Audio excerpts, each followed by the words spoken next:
lakas mong mamulutan.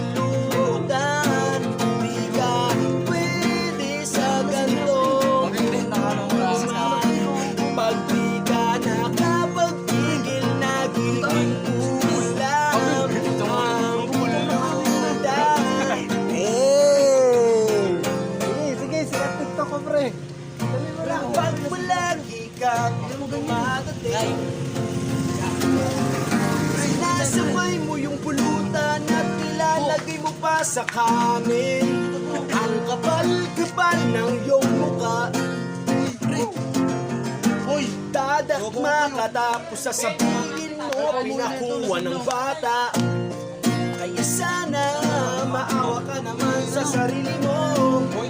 Hindi ka naman nag-ubusin pa yung dito. Ilan lang yan, ganun, pre. Ilan lang Kapag yan. naaawa,